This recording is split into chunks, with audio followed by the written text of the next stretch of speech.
A shift from an initial cautious containment approach in managing Omicron cases. This comes as authorities know more about the Omicron variant now than they did more than a month ago. Multi-Ministry Task Force co-chair Lawrence Wong says this variant is likely to be more transmissible but less severe than the Delta variant. As such, authorities are adjusting protocols to manage Omicron cases in the same way as they do for Delta ones.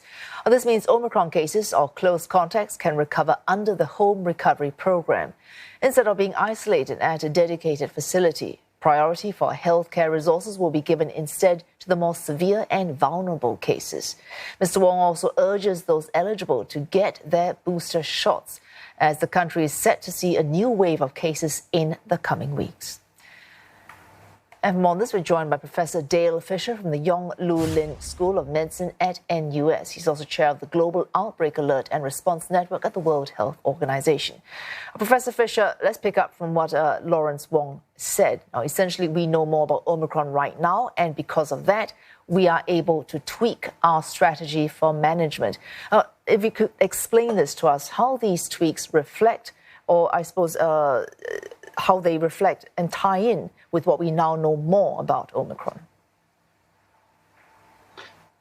Thanks, Wei Su. Yeah, that's exactly right. We're now moving with the science as it emerges.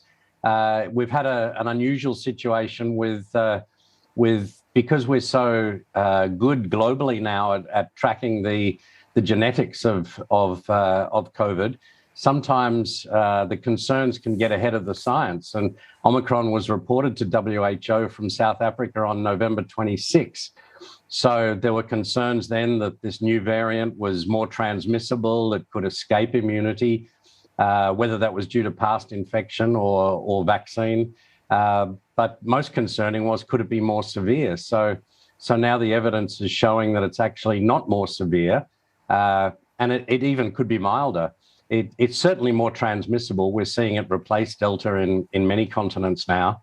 But there's little doubt also that the vaccine seems to maintain its effectiveness against severe disease, not mild disease. We already know that mild disease can still transmit post-vaccine, even with Delta. So this is something we already know. But now that we've got data from the UK, South Africa, and even local data, as Minister Wong says, we're now in a position where we can make policy based on the science, because the science wasn't there a month ago when this first came out. Professor Fisher, this transmissibility, and of course, Minister Wong has added that it's inevitable that Omicron will spread in our community as it has done in other countries. So seeing as this is something we can in fact expect, the strategies right now, I presume they can be easily beefed up when necessary. And what more can Singaporeans do to chip in when, as we expect, Omicron starts to spread even more rapidly? Yeah, so overseas, what we're seeing is there's no reason to expect it'll be any different in Singapore, and that's that there's little doubt that over the next month or so we'll see Omicron replace Delta. We've seen it in Europe, we've seen it in the US.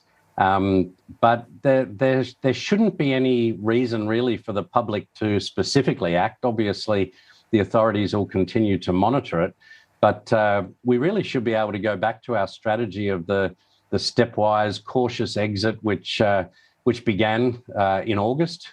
We always said this would take months while we cautiously exited. There was never going to be a freedom day. It was a cautious removal of restrictions as we sort of watch the lay of the land. And the main indicators will go back to the way they were. There's severe disease, hospitalizations, ICU admissions and the like. But and actually, these are the lowest they've been for months, actually. So today, there's only 26 patients in ICU, down from 140 a month ago. And actually, the ICU capacity is only being about 50% used. So we're actually in a very good place to continue with the exit strategy.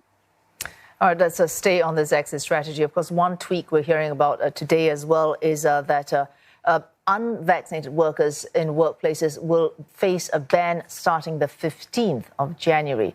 How will this tweak help Singapore's fight against COVID-19? Well, as we've been saying throughout the course of this year, really, that the vaccination is the key.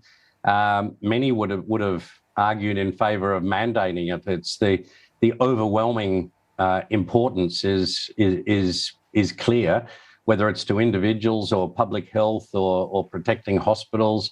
But that was not the course chosen. The course was more about incentivising vaccination, more carrots and sticks rather than mandating. So it actually doesn't matter how you get there. This is another step towards just making sure every adult takes up vaccination. We know unvaccinated people are more likely to get severely unwell, die. Hospitals can get overwhelmed, and we've seen this happen too often overseas. So it actually doesn't matter how you get there. We just have to get everyone vulnerable vaccinated.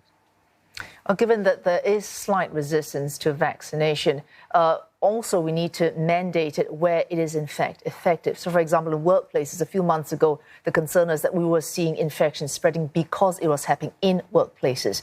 Now, how necessary would it be for this rule to be extended to other groups, such as students, if we really want mandating vaccinations to be effective?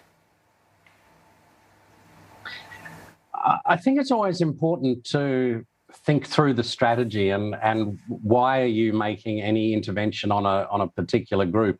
And if we're going to talk about children, it's actually a different argument. Children rarely get very sick, especially compared to seniors and the immune compromised. But the maths is still in favour of vaccinating children. But the argument is really quite different. I don't think we should be vaccinating children for public health reasons. I don't think we should be vaccinating them, especially because adults, to protect unvaccinated adults, we really should be vaccinating children to protect children. And actually, it's a safe vaccine. There is a small risk to children, and it's still important to vaccinate children. But it's really not for public health reasons, and at least with the information we know now, I don't think it'd be right to be penalising children who are unvaccinated. It's a different strategy. I think it should be encouraged, but I wouldn't like to see penalties in that age group. Oh, thanks so much for all that, Professor Dale Fisher from NUS.